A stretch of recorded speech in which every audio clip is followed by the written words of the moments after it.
안녕하세요. 나는 글을 읽습니다의 카일입니다. 오늘은 지난 시간에 이어서 이기주 작가님께서 쓰신 언어의 온도 계속해서 읽어가도록 하겠습니다. 내가 아닌 우리를 위한 결혼. 몇 해 전 늦장가를 간 선배가 있다. 선배는 깐깐한 남자였다. 최고의 신부감을 찾기 위해 최고의 결혼정보업체에 가입했고 주말마다 최고급 호텔에서 선을 봤다. 하지만 상대의 장점보다 단점부터 들추는 버릇 때문인지 조건에 맞는 상대를 만나지는 못했다. 덕분에 어느 동네에 어떤 호텔이 있는지, 어느 호텔 커피숍의 전망이 좋은지 같은 잡다한 지식만 머릿속에 집어넣었다. 선배가 짝찾기 모험을 멈추려던 찰나, 즉 집신도 짝이 있는데 짝이 없는 나는 집신만도 못한 게 아닌가 하는 자괴감에 빠지려던 순간이었다. 그는 경력직으로 회사를 옮겼고 그곳에서 동료 여직원을 보자마자 한 번도 느껴본 적 없는 낯선 감정에 빠져들었다. 사내 연애를 시작한 그는 반년 만에 결혼에 이르렀다. 이직을 통해 일터와 신부감을 모두 얻었으니 화투에서 한 번에 피 2장을 따는 일타쌍피를 몸소 실천한 셈이다. 결혼식 직후 선배는 의기양양한 표정으로 소회를 밝혔다. 그의 발언에서 나는 약간의 허세와 오글거림과 순수함과 나름의 진정성을 느낄 수 있었다. 물론 선배 옆에 신부가 있었다는 점을 고려해야 한다. 와줘서 정말 고마워. 결혼 생활을 아직 해보지 않아서 결혼이 미친 짓인지 아닌지 아직 잘 모르겠어. 하하. 내가 쓸데없는 소리를 했나? 이건 못 들은 거로 해줘. 다만 전에는 나를 위한 결혼을 하려 했던 것 같아. 이 여자를 만나게 되면서 비로소 우리를 위한 결혼을 생각하게 됐지. 내가 아닌 우리를 위한.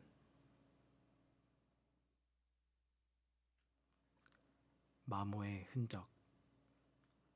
어느 포근한 봄날이었다. 집 근처에 있는 타이어 전문점에 들렸다. 문을 열고 들어서자 20대 중반쯤 돼 보이는 엔지니어가 어서 오세요 하며 반갑게 인사했다. 청년의 이마와 콧등에 송골송골 땀이 맺혀 있었다. 타이어를 갈아 끼는 모습을 호기심 어린 눈으로 지켜보다 불쑥 말을 걸어봤다. 불현듯 궁금증이 떠올랐기 때문이다. 저 실례합니다. 여쭤보고 싶은 게 있는데요. 타이어 보면 어떤 생각 드시나요? 네? 그러니까 타이어가 운전자랑 닮았다거나 뭐 그런. 아, 그럼요. 전 타이어만 봐도 운전자가 어떤 사람인지 알아요. 정말요? 네. 타이어의 마모 상태에 따라 고객의 운전 습관이나 성향을 미루어 짐작하곤 해요. 원래 타이어의 정식 명칭은 러버 휠이었다고 해요. 고무바퀴라는 뜻이죠. 그런데 언제부터인가 다들 타이어라고 불러요. 왜일까요? 자동차 부품 중 가장 피곤한 게 타이어라는 거죠. 아하, 재밌네요. 예. 그런데 운전하면서 자동차의 발에 해당하는 타이어를 참 피곤하게 만드는 피곤한 운전자가 많아요. 운전에 3급이라는 게 있어요. 급출발, 급가속, 급정지인데요. 이걸 밥 먹듯이 하는 운전자들은 성격이 삐딱하고 과격한 경향이 있는 것 같아요. 그들이 끌고 온 차량을 살펴보면 아니나 다를까 타이어 상태가 엉망이라니까요. 아, 그렇게 볼 수도 있겠군요. 타이어를 교체하고 집으로 돌아오면서 청년의 말을 되씹었다. 그리고 그의 말에 내 삶을 비춰봤다. 나는 자동차 타이어에 어떤 자국을 새겨놓았을까? 마모된 흔적을 보고 나면 내가 지나온 길과 그 여정에서 취한 삶의 태도를 짚어볼 수 있을까? 청년의 증언처럼 사람 성격은 아주 사소한 데서 드러나는 법이다. 그건 감추려 해도 감출 수 없고 즉흥적으로 변조할 수도 없다. 이러한 이치는 우리네 일상뿐만 아니라 사물의 본질과 삼라만상에 꽤 깊이 관여하고 있는지도 모른다. 본질은 다른 것과 잘 섞이지 않는다. 쉽게 사라지지 않는다. 언젠가 의도하지 않은 순간에 엉뚱한 방식으로 드러나곤 한다.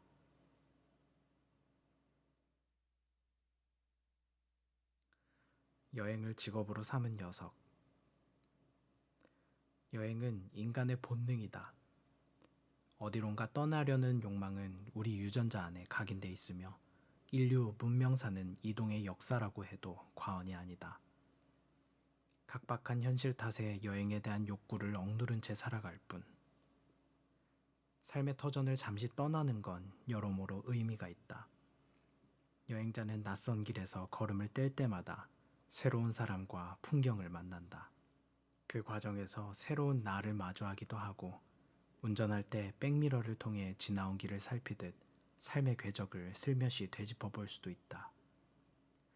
후지와라 신야라는 일본 작가는 여행에 대한 색다른 시각을 제시한다. 여행지에서 날것의 풍경을 건져 올려 기록하는 작가로 유명한 그는 아무런 정보 없이 훌쩍 길을 떠날 것을 권유한다. 전 구체적인 계획을 세우지 않고 여행길에 오릅니다. 또한 눈으로 얻는 정보를 경계하고 본질을 보려고 노력해요. 예를 들어 인도 여행을 할 때 겐지스 강에 대한 지식을 사전에 공부하고 가는 게 도움이 될까요?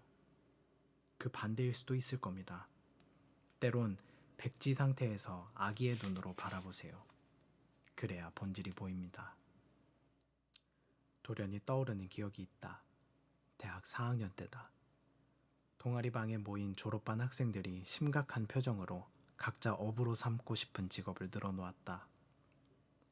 종종 언론에서 발표하는 대학생 취업 선호도 분포와 크게 다르지 않았는데 한 녀석은 창밖으로 펼쳐진 풍경을 지그시 바라보다 난 여행을 직업으로 할 거야 라며 조금 생뚱맞은 대답을 내놓았다. 우린 녀석의 계획을 듣고는 하하 그래 내 마음대로 해. 대신 여행지에서 엽서나 보내 하고 껄껄대며 웃었다. 그때 친구들이 터뜨린 폭소는 녀석의 계획을 깎아내리는 비웃음이 아니라 오히려 너만큼은 그렇게 살았으면 좋겠다는 당부와 격려의 환호성이었던 것 같다. 우린 친구의 성이 정씨라는 점에 착안해 인디아나 정스라는 별명도 붙여주었다. 몇 년 뒤 친구와 어렵사리 연락이 닿았다. 돈이 모이면 휙하고 파리로 프라하로 떠난다고 했다. 그곳의 공기를 마시며 살고 있다고 했다. 녀석은 난 충분히 잘 살고 있어. 걱정하지 마 라는 이야기를 프랑스 작가 프랑수아즈 사강의 책에 나오는 문장을 인용하며 우회적으로 드러냈다. 다들 꿈을 잃어버렸다고 자조하기 분주한 세상이지만 그 친구만큼은 본인이 내뱉은 말을 실행에 옮기며 살아가고 있는 듯 했다. 녀석은 말했다. 기주야, 나는 아주 오래전부터 이곳에 오는 꿈을 꾸었던 것 같아.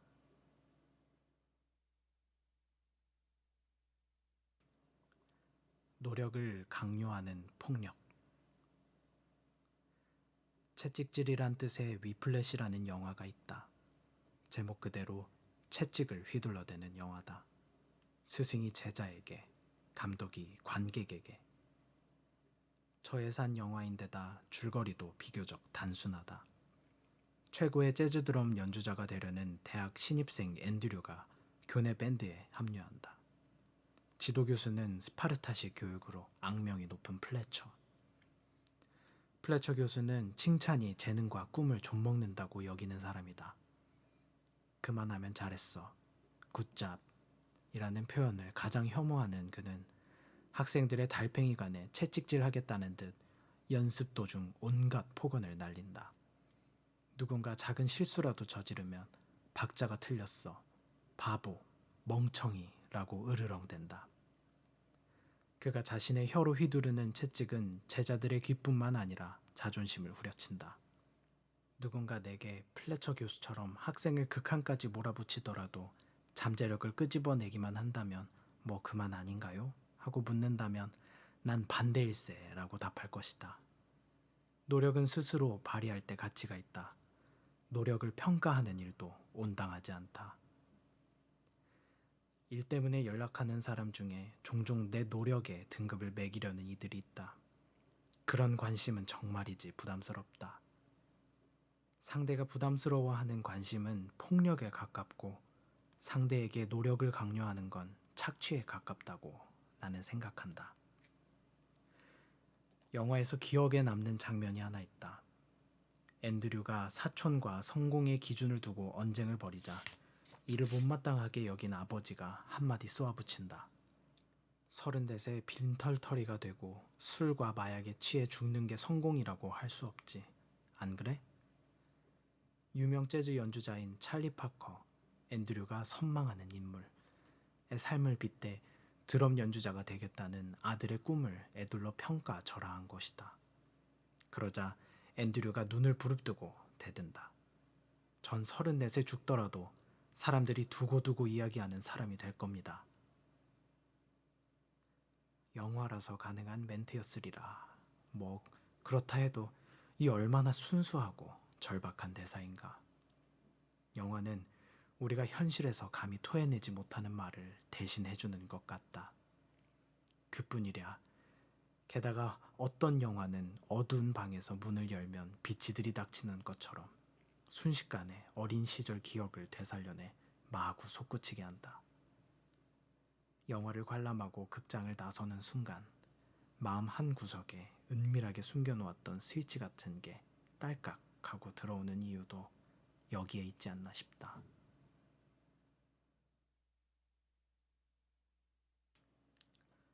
솔로 감기 취약론.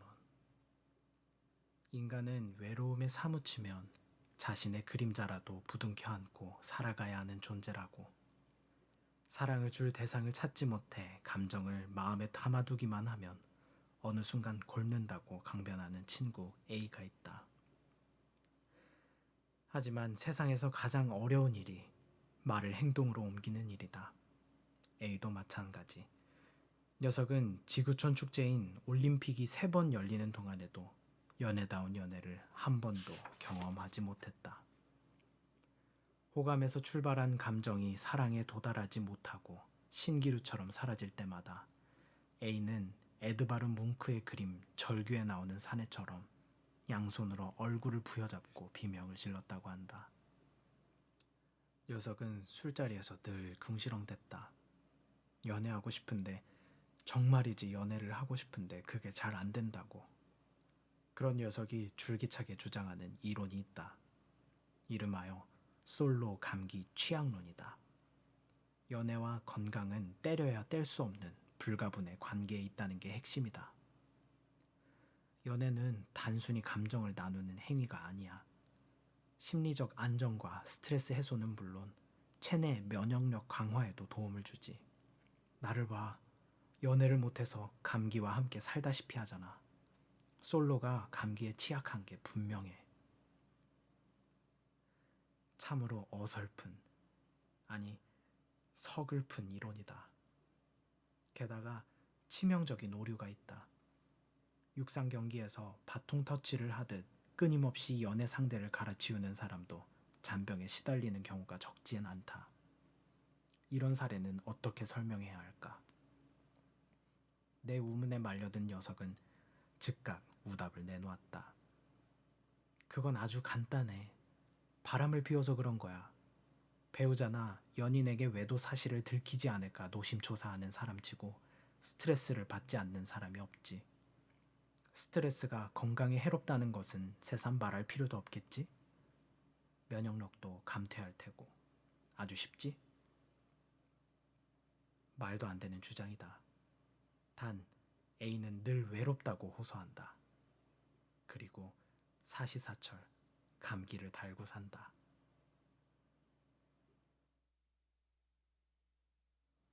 분주함의 갈래. 뉴스를 봤다.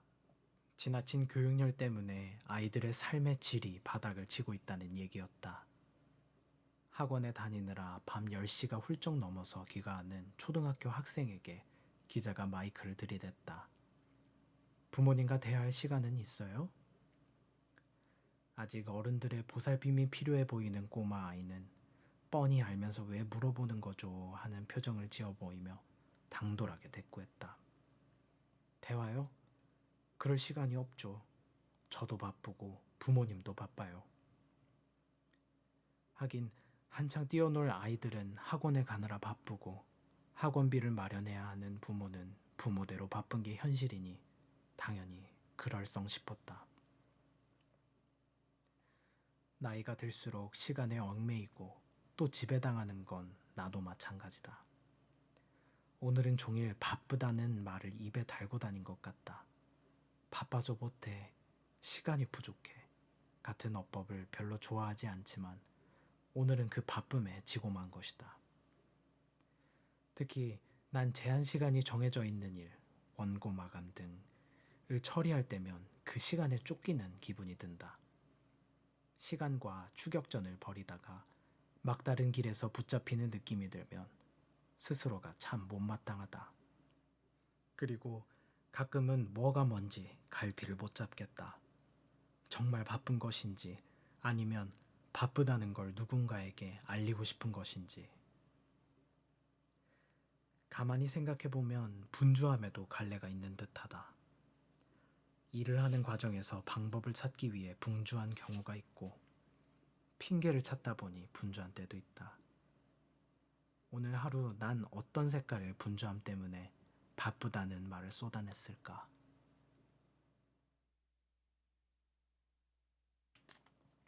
희극과 비극. 세종시 오송역에서 기차를 타고 이동하고 있었다. 다른 소리를 용납하지 않을 것만 같은 압도적인 소음이 열차에 울려 퍼지기 시작했다. 앞자리에 앉은 사내가 주변 사람들이 다 들을 수 있을 정도의 큰 소리로 전화 통화를 하고 있었다. 기차 속도에 비례해서 그의 목소리 데시벨도 줄기차게 상승했다. 사내의 입에 부부젤라 같은 응원 도구를 이식해 목소리를 증폭하는 게 아닐까 하는 생각이 들 정도였다. 사내는 통화 상대에게 잔뜩 화가 난 듯했다. 1시간 가까이 열과 성을 다해 말을 이어갔다. 난 그의 목소리를 억지로 들으며 현역 시절 지칠 줄 모르는 체력과 폭넓은 활동량으로 그라운드를 누볐던 박지성 선수를 연상했다. 사내의 지구력에 박수를 보내고 싶었다. 어쩔 수 없이 통화 내용도 엿듣게 됐다. 그가 토해내는 모든 얘기가 내 귀로 날아들었다. 그 친구는 남을 배려할 줄 몰라. 대충 이런 내용이었다. 본인에게 하는 말인가? 그렇다면 통화를 하면서 자아 성찰까지 하는 것인가? 급기야 사내는 통화 막바지에 폭발적인 고음을 자랑하는 가수가 샤우팅을 하듯 우렁찬 목소리로 외쳤다. 난 말이지 똑같은 말 되풀이하지 않는 사람이야. 난 말이지 똑같은 말 되풀이하지 않는 사람이야. 난 이 문장이 왜 이리 웃기던지 웃음을 참느라 혼이 났다. 희극적 요소가 다분하지 않은가. 똑같은 말을 되풀이하지 않아 라는 말을 되풀이하다니. 역시 사람은 흥분하면 자신이 내뱉는 말과 행동을 비교하거나 대조하지 못하는 법이다. 다만 한편으론 사내가 처한 상황을 알지 못하는 내가 그를 일방적으로 비난하는 건 도의적으로 문제가 있다는 생각도 들었다. 그래서 그의 모든 행동이 어쩌면 포스트 모더니즘에 입각해 현대인의 비극적 자화상을 고발하는 행위 예술일지도 모른다는 꿈보다 해몽식의 상상을 하며 가방에서 이어폰을 꺼내 귀에 꽂았다. 찰리 채플린이 그랬던가. 세상사는 멀리서 보면 희극이지만 가까이서 보면 비극이라고. 그 말이 새삼 무겁게 다가온다.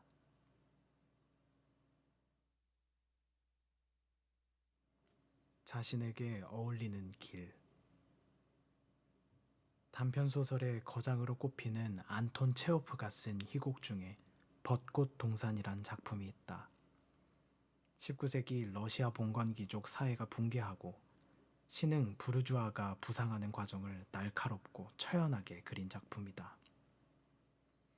몰락한 지주 라네프스카야는 호화로운 파리 생활을 청산하고 가족과 함께 고향으로 돌아온다. 하지만 남은 거라곤 곧 경매에 붙여질 벚꽃 동산뿐이다. 하필 왜 벚꽃 동산일까?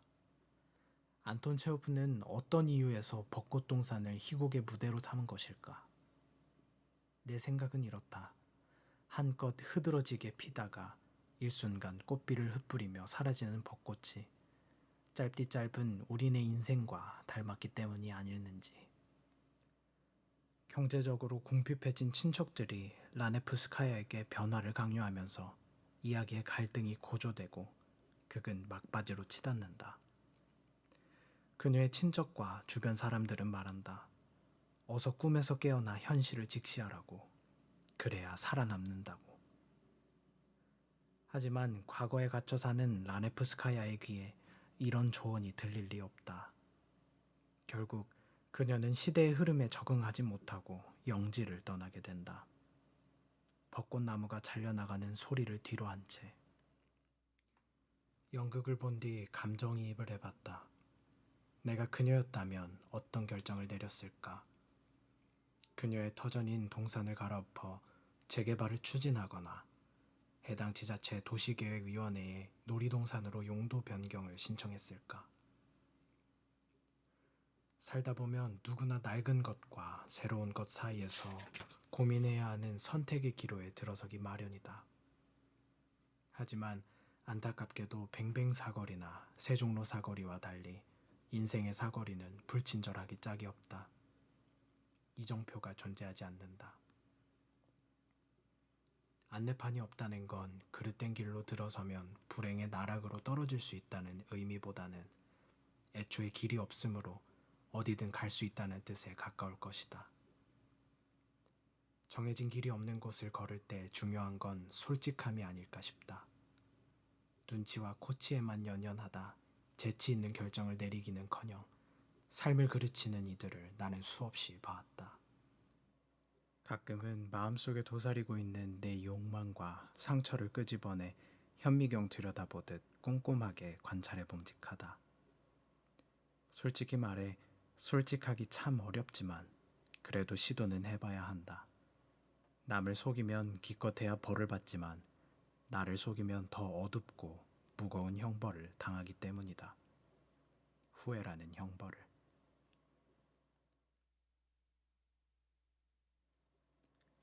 원래 그런 것과 그렇지 않은 것. 원래 그런 거라니까. 학창시절은 물론이고 졸업 후 사회생활을 시작하면서 귀에 딱지가 않도록 듣는 말이다. 신통한 문장이다. 마법의 지팡이 같은 이 한마디가 모든 상황을 단번에 정리한다. 상대가 아무리 얼토당토 않은 궤변을 쏟아내도 웬만해선 토를 달 수 없다. 그게 아닌 것 같은데요 하고 이의를 제기하는 순간 자칫 엉뚱하고 삐딱한 사람으로 인식되거나 항명 파동을 일으킨 장본인으로 낙인 찍힐 수 있기 때문이다. 원래 그렇다는 표현에 익숙한 우리는 질문에도 익숙하지 않은 것 같다. 수업 시간만 해도 그렇다. 교사도 학생도 질문을 독려하지 않는다. 질문도 안 했는데 답을 먼저 가르쳐 준다. 그래서 답만 열심히 외운다. 어쩌다 궁금한 것 있나요? 하고 질문을 받으면 선생님의 시선을 외면하기 바쁘다. 궁금한 게 생긴다. 왜 우리는 질문을 아끼는 걸까? 궁금한 게 별로 없는 걸까? 아니면 궁금한 내용을 표현하는데 서툰 것일까? 어쩌면 원래 그러니까를 남발하는 문화와 관련이 있을지도 모르겠다. 경험과 준칙을 강조하는 화법에는 정답은 이미 정해져 있다는 전제가 깔리기 마련이고 그런 심리는 다른 해석과 호기심을 원천 차단한다. 이는 최근 답정너라는 신조어로 진화했다. 답은 이미 정해져 있으니 너는 대답만 하면 된다는 그런 논리다. 질문을 허용하지 않는 문화가 외부로 향하는 건 그렇다 치자. 문제는 그런 태도가 내부로 향할 때다. 질문하는 법을 잃어버린 이들에게 선택지는 크게 두 가지인 듯하다. 수능, 아니면 체념이다. 특히 체념은 슬픈 단어다. 국어사전에 실린 체념의 정의는 이렇다. 희망을 버리고 아주 단념하는 것. 무서운 이야기다. 희망을 삼켜버린다니. 이런 까닭에 오지 탐험 전문가들은 다음과 같은 이야기를 곧잘 한다. 조난자를 죽음으로 내모는 건 식량 부족도 체력 저하도 아닙니다. 조난자는 희망을 내려놓는 순간 무너집니다. 체념은 삶에 대한 의지까지 꺾습니다. 세상이 변해도 너무 빨리 변한다. 하룻밤 자고 일어나면 다음 날이 낯설기까지 하고 심지어 옳음과 그름의 기준도 시시각각 변한다. 정답은 없다. 아니, 모두가 정답이 될 수가 있고 모두가 오답이 될 수도 있다. 복잡한 사실과 다양한 해석만 존재할 뿐이다. 사정이 이러한데 세상이 원래 그러한 것이 얼마나 되겠는가? 그렇지 않은 경우가 더 많다. 삶도 사람도 그리 단순할 리 없다. 이쯤에서 이런 반론이 나올지 모르겠다. 어느 날 갑자기 의문을 품는다고 해서 모든 고민이 풀리는 건 아니잖아요. 맞다. 질문만으로 현실의 문제를 일시에 해소할 수는 없다. 다만 질문은 답을 구하는 시도만을 의미하지 않을 것이다. 정말 좋은 질문은 무엇이 문제인지 깨닫게 한다. 그리고 문제를 인식하는 순간이야말로 문제를 해결하는 첫 번째 발판일지 모른다. 사람은 누구나 가슴속에 낙원을 품고 살아간다. 우리는 그것을 꿈이라고 부른다. 낙원에 도달하려면 일단 떠나야 한다. 어떻게? 호기심이라는 배에 올라 스스로 물음을 던지고 자신만의 길을 찾는 수밖에. 돌이켜보면 내 내면에서 스멀스멀 피어올랐던 질문처럼 절박하고 명확한 것도 없었던 것 같다. 그리고 그걸 따라가는 과정에서 널찍한 신장론은 아니지만 나만의 새길을 발견하곤 했다. 호기심이 싹틀 때 원래 그렇다는 말로 억누르지 않았으면 한다. 삶의 진보는 되게 사소한 질문에서 비롯된다.